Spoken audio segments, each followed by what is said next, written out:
Welcome back, pro wrestling fans. Welcome back, IWC. It's me. It's me. It's the GOC. Coming to you live to tape, 25 feet below the surface of the earth, for another episodic YouTube adventure here on Guardian of Chaos, the YouTube channel for Chaos Corner. Drop an elbow on that like button. Share, subscribe, leave a comment. Get us into the algorithm. Become a member. It's only $2.99 a month. It's the best way to support this channel. We got to pay the bills, bro. See this picture behind me? Class of 2019, New England Pro Wrestling Hall of Fame, inductee. You become a member, and you'll get an autographed 8x10. I don't know, maybe you could put it down in your game room or your basement or in the bar in your house and set it up on the dartboard. Well, I don't know, man. But it's worth the price of admission alone. There's almost 7,000 videos on this channel. Over 700 Chaos Corner shows. Because this isn't a fucking podcast. It's a show. You're not going to want to miss it. So welcome back. Let's get right into it. As you can see, we're having technical difficulties already. But I want you to stay mentally, emotionally, physically, and spiritually fit. Because if he's for us, no one can be against us. Austin Nance, my brother from another mother, there is no other. Holding it down, keeping it real, and maintaining right here on the channel as my #1 mod. I appreciate you, bro. And I appreciate everyone who checks in. Whether you're members, not members, subscribed, not subscribed, this is motivation and passion for me. Again, a much needed distraction in what's going on in these insane times. Jesus Christ is coming back soon. Don't be caught dead without him. That's another story for another time. Alexa, lower the volume, please. Let's get right into it. I think you're going to find this interesting. Big shout out to Brian Solomon from the Shut Up and Wrestle podcast on Vanguard. Of course, he worked for the WWE offices from 2000 to 2007, I believe. Current author, everything from Irresistible Force, The Life and Times of Gorilla Monsoon, to Fire and Blood, the story of the original Sheik. And of course, contributor to PWI, Pro Wrestling Insider. Pro Wrestling Illustrated. Let me correct myself. This is the exclusive table. Commercials. So this is a big shout out to Brian Solomon. Somebody's at the front camera. Somebody's always watching. The big boys always watching. Government's always watching. A lot of things are changing. I don't want to get onto this. This is a distraction. We've turned into a surveillance state. I mean, just be aware. Okay? Alexa, lower the volume. I'm sorry for the distractions. Pro Wrestling Fact. What a book. All that's left to know about the world's most entertaining spectacle by Brian Solomon. Go out and get this book. Solomon's an unbelievable guy, an excellent family man, and a personal friend of mine. I expect and I respect and love his work. Let's see what we have here. I think you're going to find this interesting.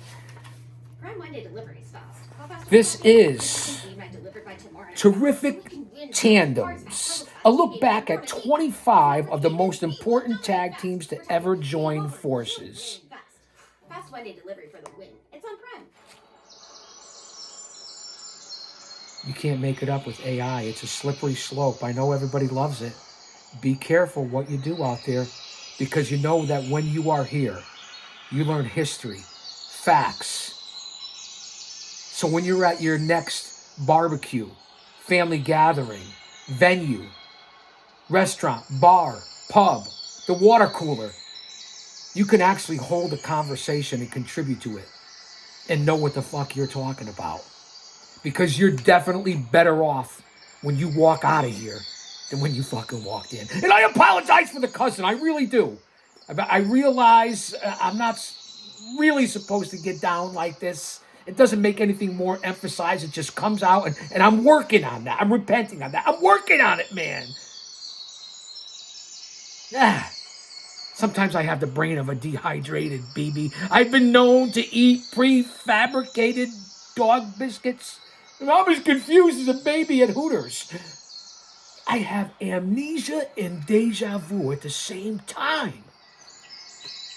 I think I've forgotten this before. So be prepared here in the OG studios, the bunker, if you will, to have some commercial interruptions. I apologize before we get started here. The 5-minute opening monologue.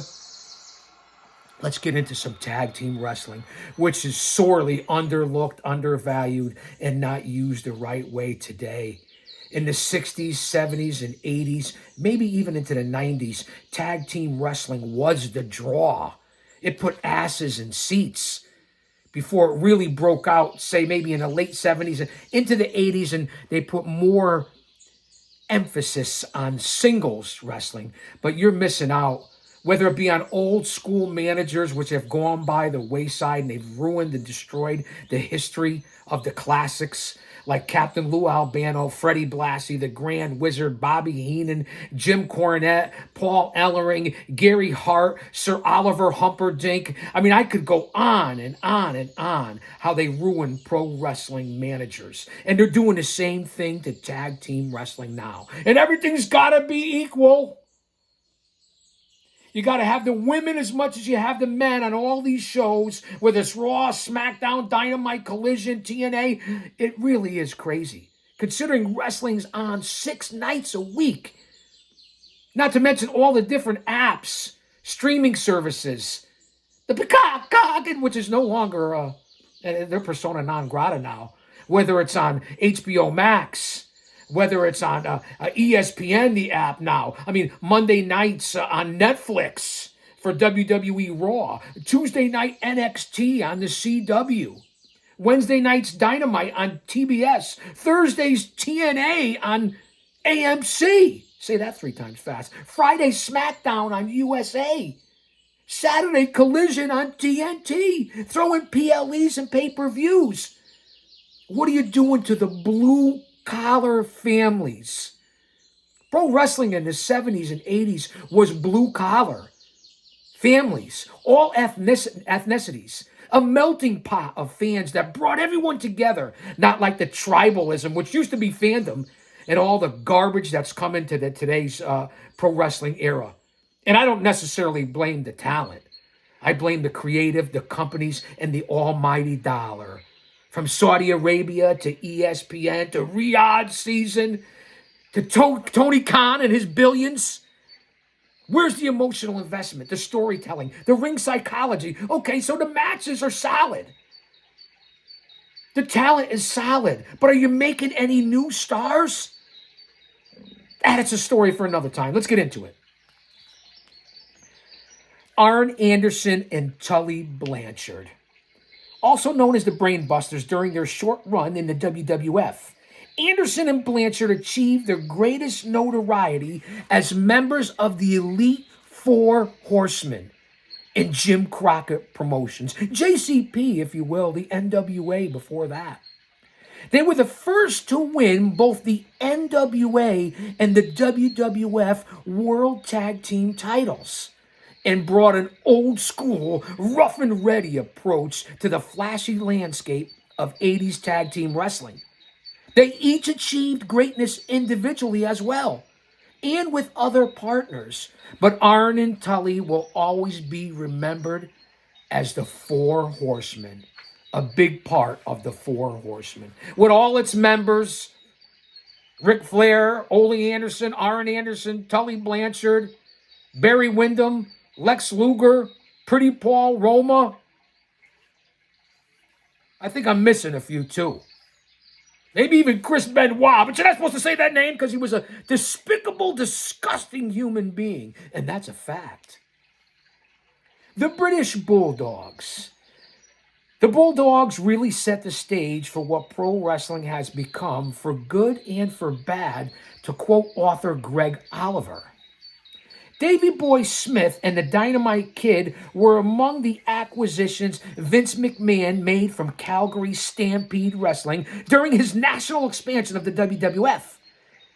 And of the whole crop of exciting duos he imported during that time, they might have been the most talented. Combining the raw power of Smith which, to get on current news, Davy Boy Smith Jr. had the Hall of Fame ring of his father, Davy Boy, stolen this past weekend. That's right.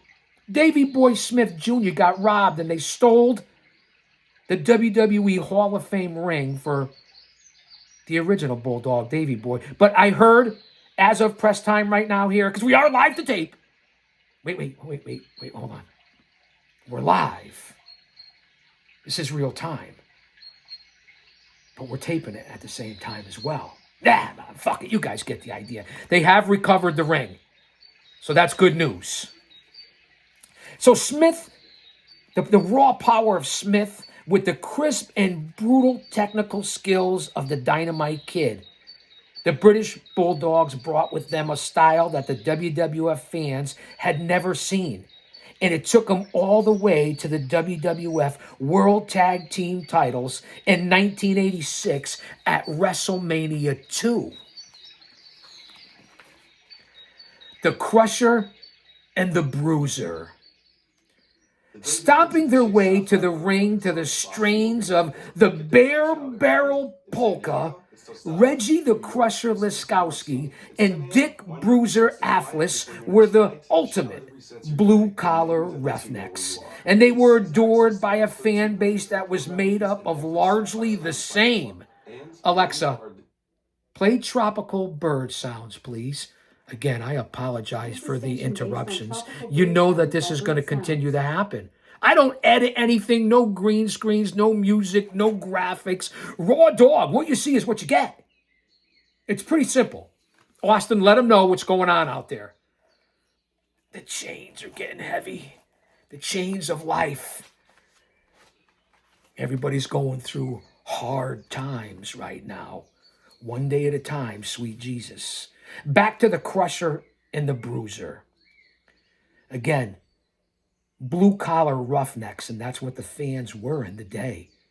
That's all gone away as they pander to the elitists, the musicians, the entertainers, who bring nothing to the table. And you notice how they like to push race baiters, political engagers, gaslighters. As a talent, as an entertainer, we pay you. Put your social opinions and whatever you believe, you have that right and that freedom on your own fucking time, not on our dime. Sports and entertainment and music and all that's supposed to be an escape. Not to remind us of the horseshit we deal with every single day of our lives. I want you to remember that, and whatever talent that's watching, listen to what I say. You don't have to agree with me. But if all the rest of us regular, normal people pushed our personal and political agendas on company time, they'd boot your ass right out the door. Back to the Crusher and the Bruiser.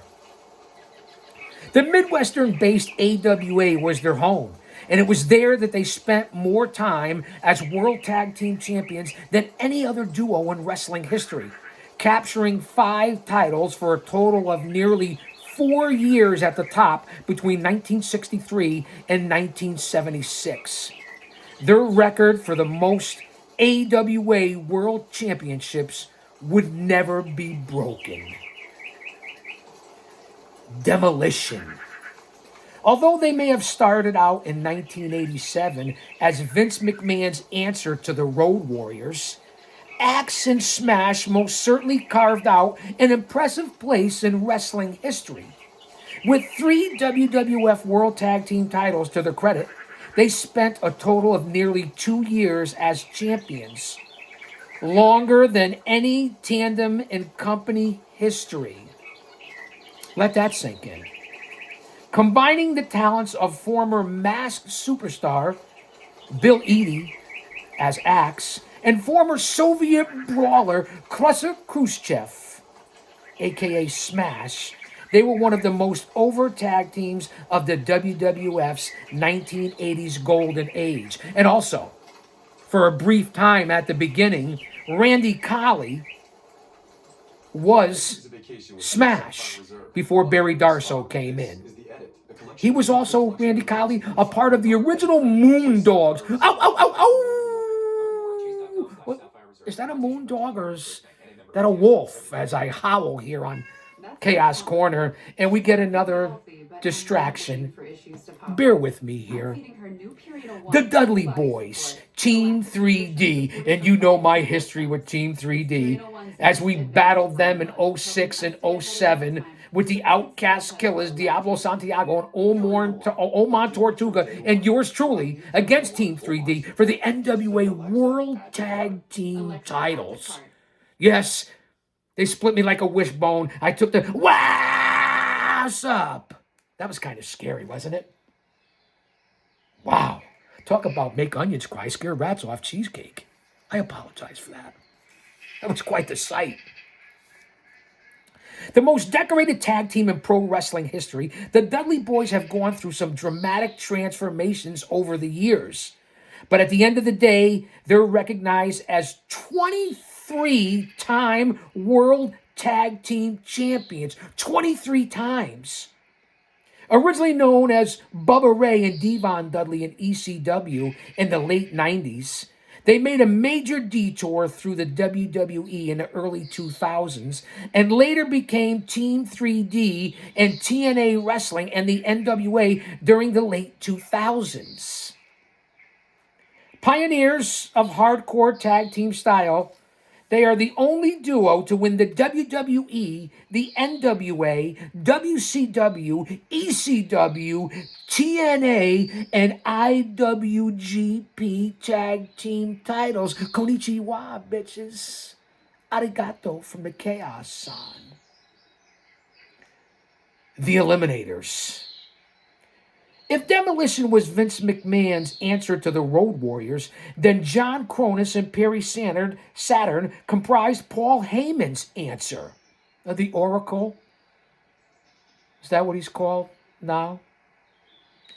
Although they first formed in the Memphis-based USWA, where they won their first tag team championship, it was in ECW during the mid-1990s that the Eliminators made a name for themselves, capturing 3 ECW tag team championships and tangling with other ECW tandems like the Gangstas, Cactus Jack and Mikey Whipwreck, and of course, the Dudley Boys. And let's not forget, Public Enemy. Na na na na na na na na na na na na na na na na. Here comes the hot stepper, word up. I'm a lyrical gangster, word up. Excuse me, Mr. Officer, word up. Still love it like that. It's me singing, YouTube, which you still owe me over 1K, so that's for you. So no copyrights there. That's for you, YouTube. And I'll get it. Trust me, I know where you live. The Fabulous Freebirds. Bad Street, Atlanta, GA. Bad Street in the whole USA. Bam, bam. Bad Street, nasty and hot. The further down the block, the worse it got. The further down the street, the worse it got. Bad Street. No. Too soon? Too early? Too much? Starting out in 1979 in Georgia Championship Wrestling as the pairing of Michael P.S. Hayes and Terry Bam Bam Gordy, the Fabulous Freebirds added Buddy Jack Roberts to the team when they hit Mid-South Wrestling, where they also experienced their first taste of major success. By the time they got to World Class Championship Wrestling in Dallas in 1982, they were poised to become something very special, utilizing Leonard Skinner's Freebird as their entrance theme. Incredible. They were the first wrestlers since Gorgeous George to use music and also innovated the industry's Wait. You guys know I get tongue-tied, and I know that the 30 or 40% demographic of the female listeners here, know that they like it when I get tongue-tied. I'm just saying, man. Innovated the industry's obsession with rock and roll here in 1982 in world class, long before the 1984-85 explosion of rock and wrestling in the WWF, MTV, and Hulkamania. Their ongoing war with the Von Erich family is the stuff of legend, and it's true. Against Kevin, Kerry, David, Michael, Von Erich, and Fritz. Those world-class days. Go back and check it out. It really was incredible. They popped the territory back then as guys in their early 20s making $150,000, $200,000 a year. You put it in the inflation calculator to today's money, that's $500,000. Put that in your pipe and smoke it. The Fabulous Kangaroos. The Kangaroos were the #1 team of all time. They set the standard, to quote author Greg Oliver. Since it used to be called Australian Tag Team Rules back in the 1950s, it only made sense that one of the most prominent duos would come from Australia. The original Kangaroos, Al Costello and Roy Heffernan, were the first tag team to be packaged with a single theme and set the template that would be followed by almost every tag team that followed. Managed by Wild Red Berry, they were the hottest tag team during the very early days of Capitol Wrestling, which would go on, obviously, to become the WWF, the WWE, winning the United States Tag Team title 3 times. With their trademark boomerangs and Outback gear, they were an act of ahead of their time, mates. Put a little shrimp on the Barbie down under. Of course, interruptions once again. Austin, please. Could you come up here from Bama, Roll Tide, and do a little bouncing at the door, kicking a little ass? I know you're the #1 moderator for the DT and KC show over at Don Tony's, along with yours truly. Come on, Austin, I need your help here, brother. Don't forget, I'm also one of the top moderators for JD and Off the Script. JD from New York, the #1 fucking podcast on YouTube, along with the Silent Monster and the Chi-Town Smark, just to throw a little shout out to some of the top podcasters in this space. Because again, I say it to you, this isn't a podcast, it's a fucking show. Let's move on here. Focus, chaos. Let's move on. So the Fabulous Kangaroos. The Fabulous Ones. The innovative duo of Steve Keirn and Stan Lane, the brainchild of Jerry Lawler and Jerry Jarrett, created a mold that would be used many more times. And while they achieved success in a wide array of territories, from Southwest Championship Wrestling and Florida to the AWA and Mid-Atlantic, it was in Memphis that the Fabulous Ones truly built their legacy, drawing tremendous crowds on a regular basis. The classic pretty boy babyface tag team and their ongoing feud with the Savage Sheep Herders are fondly remembered to this day. And you know my history with Butch and Luke, along with Jack Victory. Not so much as the Sheep Herders, but as the Bushwhackers when we went face to face with my team of Flash Wheeler and Sledge. That's right. If you don't know, now you know.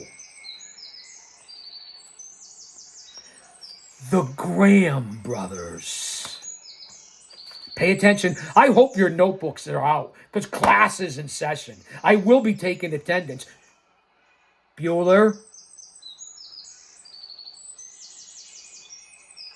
Bueller? Anyone? Also known as the Golden Grahams, the team of Eddie Graham and Dr. Jerry Graham was one of many fictional brother tandems that have dominated wrestling over the years. Known for their white-hot feud with the team of Antonino Rocca and Miguel Perez, They sold out Madison Square Garden many times during the late 50s under the management of the villainous Bobby Davis. They were among the most despised heels of their era. And Dr. Jerry Graham was nuttier than a portalette at a peanut convention. That's for sure. My father, who's still alive, thank the Lord, 84 years old, he loved the Graham brothers back in the day. That's what he told me. The Hardy Boys. Matt and Jeff Hardy emerged just at the height of WWF's Attitude Era, and an eye-popping, take-no-prisoners aerial style was just what the weekly viewership of Raw and SmackDown were looking for at the time. Distinguishing themselves in a ladder match against Edge and Christian at No Mercy 99.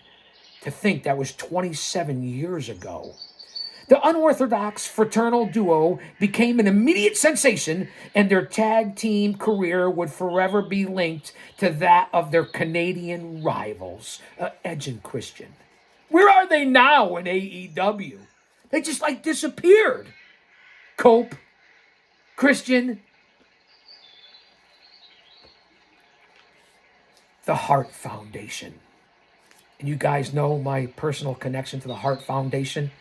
As commissioner of the NAWA back in the late 90s, early 2000s, and then for the next 20 years, the longest reigning commissioner in pro wrestling history, right here. From Bruno Sammartino to Big Daddy to Tony Atlas. Let that marinate. And of course, being in the ring to manage the Anvil and across the ring as an opponent with the likes of Jared the King Lawler, Yokozuna, Jake the Snake Roberts. It's a who's who. That's why I don't deserve anything in this business. I fucking earned it.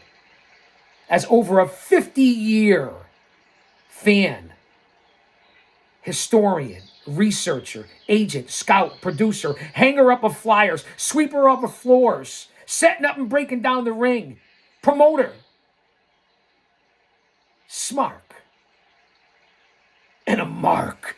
That's right, I said it, a mark. In my 3 decades as a pro wrestling manager, color commentator, play-by-play, who took the fucking bumps and came out 2 or 3 times a night with my stable.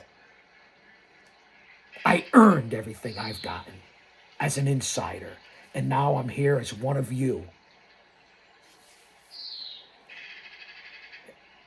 And if you remember correctly, for the NAWA, I was able to work a few different shows and introduce and talk to and pick the brain and hang out backstage with the best there is, the best there was, the best there ever will be, Bret the Hitman Hart. He was a true gentleman. That's my connection to the Hart Foundation. I like to give you some backstories.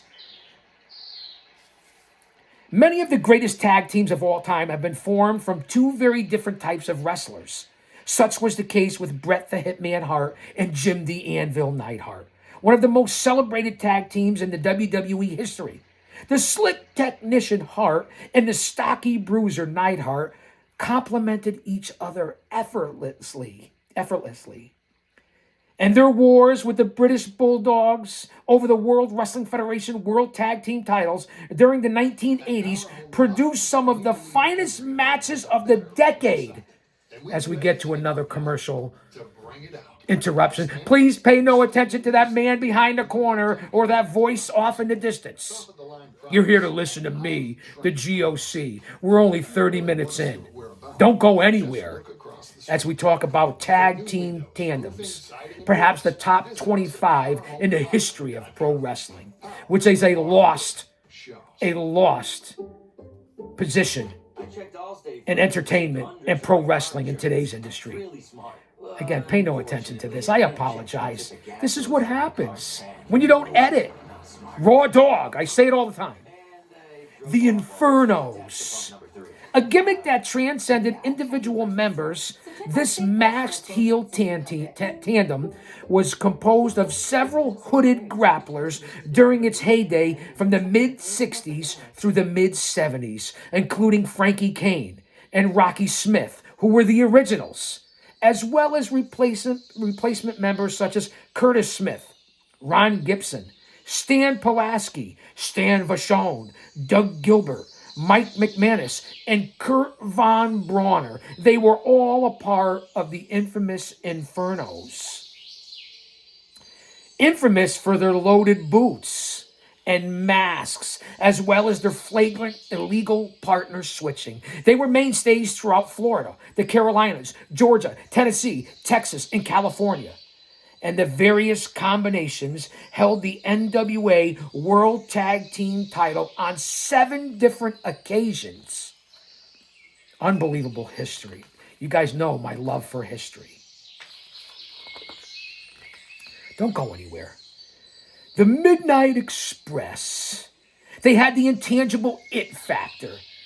They just went out there and felt it and did it, according to Dr. Tom Pritchard. In 1983, Bill Watts proved once again why he had one of the keenest minds in wrestling when he teamed beautiful Bobby Eaton and Loverboy Dennis Condrey under the management of Jim Cornette as the Midnight Express. I don't have to tell you my previous history with Jim Cornette. Worked on several events, picked his brain many times. I don't always agree with him in his personal life, his views, but he certainly showed me respect and allowed me to pick his brain. And I'll never forget that, Corny. The duo eventually went on to Jim Crockett Promotions, where they won the NWA World Tag Team titles. When Condrey left the team and was replaced with Sweet Stan Lane, formerly of the Fabulous Ones, the success continued, as the new duo won the title as well. Known for their slick, highly coordinated in-ring style, the Midnight Express was one of the most exciting teams to watch and were in demand by promoters all over the country. And let's not forget their feuds with the Rock and Roll Express, the Road Warriors. Unbelievable matches between those teams right there. And of course, even along with Tommy Rogers and Bobby Fulton. Also, the Fantastics. The Minnesota Wrecking Crew. Arguably the dominant tag team of the 1970s. Gene and Ole Anderson were fixtures in both Jim Barnett's Georgia Championship Wrestling and Jim Crockett's Mid-Atlantic Championship Wrestling, winning a total of 8 NWA World Tag Team Championships. In both territories combined, their rough and tumble, hard-hitting, methodical style was emblematic of the era and made them one of the most feared duos anywhere in the business. The Wrecking Crew legacy was later enhanced with the addition of another cousin, Double A, the Enforcer, Arn Anderson. Obviously, the Minnesota Wrecking Crew of Ole Anderson and Lars Anderson, Gene Anderson to begin with. The original Minnesota Wrecking Crew. Well, Lars Anderson went on to big fame as well over in Hawaii for Polynesian Pacific Championship Wrestling. Peha oi mele hini kane, pupule wiki wiki, aloha and mahalo from the GOC. Well, the Haole Wahine at? The New Age Outlaws. Perhaps the most overrated, in my opinion, in this whole list, but that's just a personal opinion. As singles, not so much, but put Billy Gunn and Road Dogg together, and there was that magic and chemistry, to quote Dr. Tom Pritchard. Who am I to argue with the good doctor? Oh, you didn't know? Yo, well, you ass better call somebody.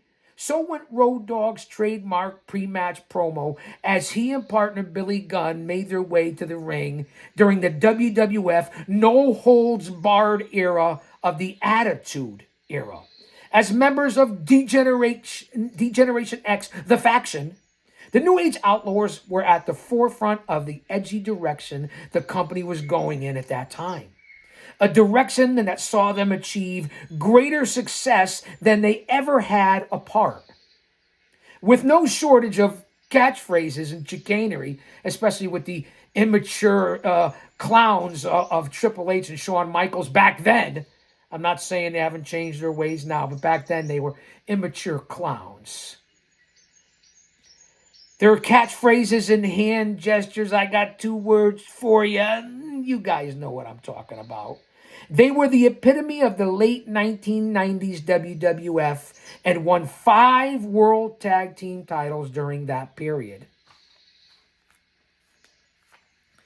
As we move on, don't go anywhere, as we go through top tag team tandems in the history of professional wrestling. And one that's not on this list before we move on, because mainly they were in Japan, was Stan the Lariat Hansen and Bruiser Brody. Talk about tag teams. Hansen and Brody were one of the best ever, along with the Briscoes. No, not Mark and Jay. Jack and Jerry Briscoe. From Briscoe Brothers Auto Body. Jack and Jerry Briscoe, also one of the greatest tag teams ever, along with the Funks. Terry Funk and Dory Funk Jr. Just to throw some names in history that should be on this list. But they're not. The Funks were incredible. Let's move on. Nick Bockwinkel and Ray the Crippler Stevens. They showed that tag team wrestling could be way more than just 2 guys paired together, to quote Greg Oliver. Alexa, off. Kind of gets annoying after a while and is a little bit of a distraction, isn't it? Prior to becoming the dominant AWA World Heavyweight Champion, devious heel Nick Bockwinkel first made his mark at the tag team partner of San Francisco legend Ray Stevens, perhaps one of the greatest wrestlers of all time. Under the management of Bobby the Brain Heenan, they were the most hated AWA grapplers of the early 70s, taking the World Tag Team title on 3 separate occasions for a total of more than 3 years as title holders. The razor-tongued technician Bockwinkel and the alarmingly agile enforcer Stevens were the template for many teams that followed. Oh, what a rush! The Road Warriors, the Legion of Doom. We came from the street. We always said we came from the street, and we never insulted the fans or talked above them. We were the guys that said we were going to do what we were going to do, and then we did it. Kind of like the GOC, to quote Road Warrior Animal. And they were the PWI's Tag Team of the Year at least 4 times, when the magazine era of the 70s and 80s actually meant something. Kayfabe or not. An apocalyptic vision from the future, Hawk and Animal seemed to have walked right out of the film from which they took their name. The business had never seen anything like them when they burst onto the scene in the early 1980s. Massive brawlers dressed in spiked shoulder pads and demonic war paint and shaved heads. I don't know if it was demonic. They were promoted as an unstoppable force, often drawing criticism from their peers for not selling their opponent's offense.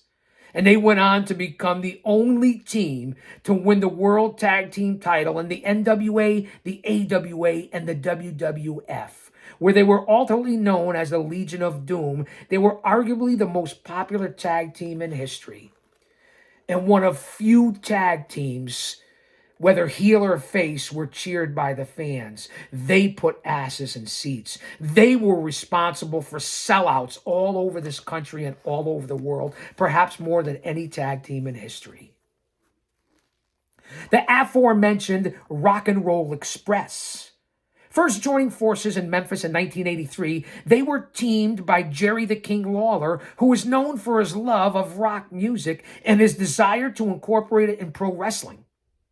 Eventually making their way through Bill Watts' Mid-South Wrestling and Jim Crockett's World Championship Wrestling, the Rock and Roll Express would win 4 NWA World Tag Team Championships, feuding nearly everywhere they went with their arch rivals, the Midnight Express. There has been perhaps no other tag team that has been together as long as Ricky Morton and Robert Gibson, and the duo still makes appearances on the independent circuit today. And talk about groupies, rats, no offense, and women. Well, let me tell you what, the women went crazy for the Rock and Roll Express. To live it and see it in real time, to live that history as I did, was unbelievable. Phenomenal. The Sharp Brothers. Unlike many so-called brother tag teams, this Canadian duo was made up of actual siblings. Ben and Mike Sharp, aka Iron Mike Sharp, were the first major tag team stars dominating tag team wrestling in the San Francisco territory of the 1950s, where it was first popularized by promoter Joe Malkowitz.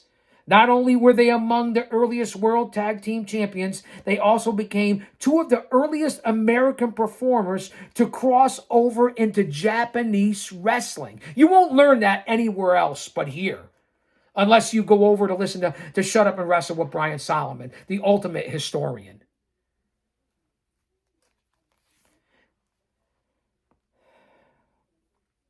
The Steiner Brothers. Another legitimate brother duo, Rick and Scott Steiner, were standout amateur wrestlers from the University of Michigan, who formed one of the most gifted tag teams of the 1990s. Equally dominant in WCW and the WWF, they would capture a total of 9 world tag team titles between the two promotions, and are responsible for some of the most thrilling matches of the decade. The Steiners were also a major sensation in Japan, where their combination of power moves and technical wrestling was extremely popular, and of course valued members of Kevin Sullivan's The Varsity Club. The Vachon Brothers. Although they achieved great success apart as both wrestlers and promoters, Paul the Butcher Vachon and Maurice Mad Dog Vachon were also a phenomenal unit as well, and are best remembered for their nearly 2-year reign as AWA World Tag Team Champions from 1969 to 1971. They also captured the Georgia version of the NWA World Tag Team Championship, Mid-Atlantic Southern Tag Team Championship, the Texas Tag Team title in World Class, and the International Tag Team title in Stampede. Perhaps no other tag team achieved so much in so many different places during the 60s and 70s. Stick with me here. It's an unbelievable list. Little over 42 minutes in here on Chaos Corner. The Valiant Brothers. Unlike some teams like the Steiners and the Vachons, the Valiants weren't actually brothers. But in the end, that didn't matter. After former babyface handsome Jimmy Valiant turned on Chief Jay Strongbow and introduced his worked brother, luscious Johnny Valiant, a new WWF tag team dynasty was born. Wow. Feuding with top-level faces like Strongbow and world champion Bruno Sammartino, the Valiants dominated the WWF World Tag Team title like no team had before, and took the bleach blonde tag team trope, innovated by the Graham brothers, to a whole new level. Managed by Captain Louis Albano and later on added Gentleman Jerry Valiant, their feuds with the likes of Tony Garea, Dean Ho, Tito Santana, Ivan Putski, and many other tag teams made the Valiants ahead of their time. I remember as a kid in the middle 70s, when I was barely a teenager, when you had to go out to an actual t-shirt store to get they didn't have anything like pro wrestling tees or anything like that. But in the middle 70s, as I said, barely as a teenager, being a huge Valiant fan, I went out, and I'll never forget, I got a bright yellow shirt, and in black lettering, I put WWF World Tag Team Champions, the Valiant Brothers, Jimmy and Johnny.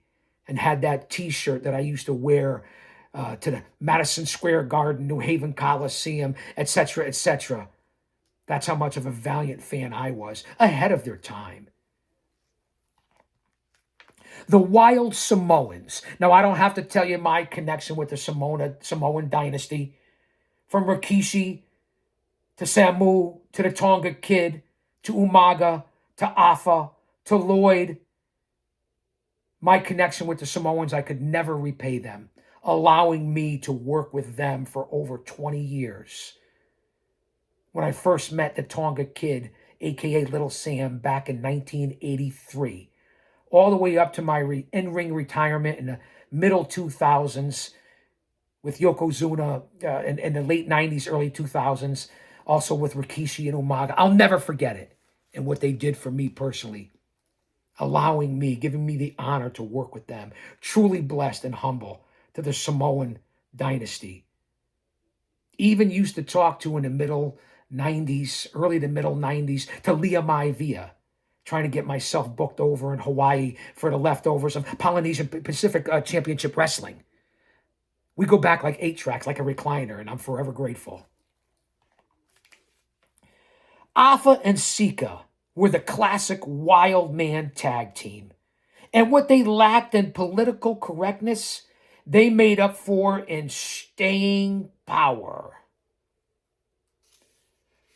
Also managed by Captain Lou, who I molded my manager character after. He was a big influence, Captain Lou, and actually had a chance to work with Lou in the indie scene. Almost became Captain Lou Albano Jr. at one time. Didn't work out, but I'm forever grateful. Rest in peace, Captain. A top tag team act everywhere they went, including Mid-South, Stampede, Mid-Atlantic, Memphis, Georgia, Vancouver, Detroit, and other locales.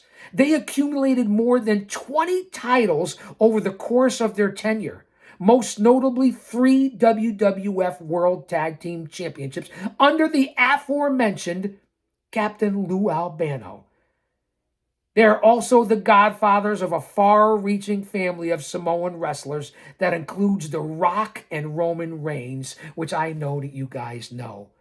And again, to end off that segment of the Wild Samoans, being able to work private security for The Rock back before he became the huge star that he is today. I have the poster right over here. I'll never forget that day. To be able to work for The Rock. Being able to pick his brain. How kind he was to me. Photo op. Giving me advice. I'll never forget that, Rock. The photo's here somewhere. I'm not quite sure where it is. I got so much memorabilia. It's around here somewhere. It's on this wall somewhere, but I may be blocking it. You know what they say about the camera? Usually puts 10 pounds on you. It might have put 20 on me, man. Let's forge ahead here. More top teams that we haven't really talked about or mentioned. Some of the greatest ever. Antonino Rocca and Miguel Perez. Bad Company, BADD, managed by Diamond Dallas Page with Pat Tanaka. And the other guy's name is slipping me, but he was a great grappler. What was the other name of Bad Company? It wasn't Kevin Kelly. I had a chance also to manage and work with Pat Tanaka. What a great guy. It'll come to me. Again, I say it all the time. My mind's like a lazy Susan. It'll come back around. The Fantastics that I mentioned already. Tommy Rogers, Bobby Fulton. Harlem Heat, a.k.a. Stevie Ray and Booker T. The Hollywood Blondes of the 70s, 80s, and even the 90s version, the Hollywood Blondes. The Kentuckians, which was that despicable pedo, Grizzly Smith, allegedly. Well, maybe he was. He was part of the Kentuckians, a very large tag team in the 60s. Larry the Axe Hennig and Handsome Harley Race. Everyone thinks of Race as one of the greatest singles of all time. Perhaps on your Mount Rushmore. Unbelievable world champion. One tough sumbitch. He had a heck of a tag team with Mr. Perfect's father, the Axe, Larry Hennig. The Mongos, Beppo and Guido and Gatto and Nikolai Volkov was one of the Mongols at one time. Pat Patterson and Ray the Crippler Stevens, especially out in the Bay Area, truly a great tag team. Of course, I don't know how we could forget the legendary team of Professor Toru Tanaka and Mr. Fuji. And that's a funny story about Mr. Fuji that I've said several times on here, but not recently. I was at the world famous World Gym owned by former Mr. USA Mike Katz in the shadows of Titan Towers, where all the stars from the WWF in the early 80s, middle 80s used to go to train. When I was also going to college and bouncing at all the local clubs, I also went to World Gym. Used to run into all the stars from the Samoans to Don Morocco, Rick Martel, Jesse the Body Ventura, Ivan Putski. The list goes on and on of all the stars that came through there, including Mr. Fuji. Who, when I was leaving World Gym, back then they had the gang showers. I happened to walk by, and my history of always seeming to catch people at the wrong time with their Longinis, their Johnsons, their Winkies hanging out, whether it be Michael P.S. Hayes, Hacksaw Jim Duggan, the likes of Ric Flair. I can go on and on with people I've caught in a compromising position. I don't know how that continues to happen. Mr. Fuji, as I looked to my left, exiting the gym, coming out of the locker rooms, was in the gang shower, all soaped up, Fuji. And he was taking a piss in his shower. So I turned and I looked, and he's holding his Winky, and he looks at me with a smile, all soaped up, and and only the way Fuji could. Now, you guys know I worked behind the walls for 25 years, serving the community with society's worst. So I'm not above these kind of situations. But that's a story with Fuji I'll never forget. Pissing in the shower. Come on, Fuji. So Professor Toru Tanaka and Mr. Fuji, unbelievable tag team in my opinion. Also, you can't forget Ricky Steamboat and Jay Youngblood, especially in the Mid-Atlantic NWA days. And of course, the legendary team of Rip Hawk and Raw Bone Enforcer Big Swede Hansen. So what a list of tag teams that I've gone through here. And again, I haven't even talked about the Funks, Terry and Dory Jr., or Brody and Hanson. It's just really so many tag teams that I could have added to this. But this was the importance of tag team wrestling in this fucking industry that's totally been blown apart in the last decade or two. I can go on with many other tag teams. From the Dusick Riot Squad, the younger brothers of Emil and Ernie. Unbelievable from the 1930s. Rudy Dusek. Youngest brother Joe. The Dusick brothers were incredibly important. They introduced the idea that you couldn't mess with these guys because they'd watch out for each other. The Dusick Riot Squad. And there was, again, a few more to add as a sidebar, a little below some of the teams that I've mentioned. D-Generation X, the Corporate Ministry, the Dangerous Alliance, featuring U.S. champion Rick Rude, TV champion, I believe at the time, Stunning Steve Austin, World Tag Team Champions Arn Anderson and Larry Zbyszko, with the lovely Medusa. The Dangerous Alliance did a lot more than just fill the Horseman void. There was also the Alliance. The Shield. I guess you want to throw them in there. Ambrose, Moxley, Dick the Bruiser with Roman Reigns and the Freak Seth Rollins. To be a little more current with the product. Even Evolution. Different groups that dominated in the 2000s. Ric Flair was their manager, I believe, at the time. With Triple H, right? Randy Orton, Batista. The Heenan family, not necessarily a tag team, but strength in numbers with a lot of these squads I'm talking about now. The Heenan family was something. Ray Stevens, the Blackjacks, Cowboy Bobby Duncombe, Nick Bockwinkel, Heenan then in the WWE, King Kong Bundy, Big John Studd, Rick Rude, Mr. Perfect, Paul Orndorff. I guess you could throw in, again, as factions, strength in numbers, the New World Order with Nash, Hall, Hogan, everybody you could think of, from Scott Norton to Buff Bagwell to Conan. Yeah, they had everybody in there. I mean, I don't have to go through the whole NWO, do I? I'm just bringing out certain factions as we wrap it up here. Don't go anywhere yet. And then all the spin-offs from the NWO Wolfpack, the Latino World Order. No me joda, marico, muévete, culo, pendejo. What I say, man? Day nada, lighten up, man. ECW's Blue World Order.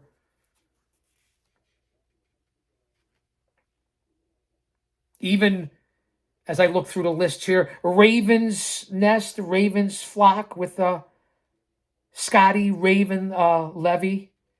He had a bunch of guys in there. Stevie Richards was also part of the Blue World Order with the Blue Meanie. Again, this is factions, a little more second tier in my opinion. The Four Horsemen, they were tag teams, Arn and Tully, but of course the whole faction of all the guys I mentioned earlier. A lot of different factions here, strength in numbers. Even like I said earlier, the corporate ministry. Shane O'Mac, if I'm not mistaken, if I could see the notes here, in the late 90s. So, I mean, that's what we have here. I'm glad you guys could show up. I had a lot of fun. I hope you did too, despite the technical interruptions. As I live my life in chains, I have freedom up here, and that's what we all need to have. Thanks for being here. I can't thank you enough. It means a lot to me. Whether it's 1 million watching, 1,000, or 1. I'll say that to say this. Because I tell it like it is. Don't you dare miss it.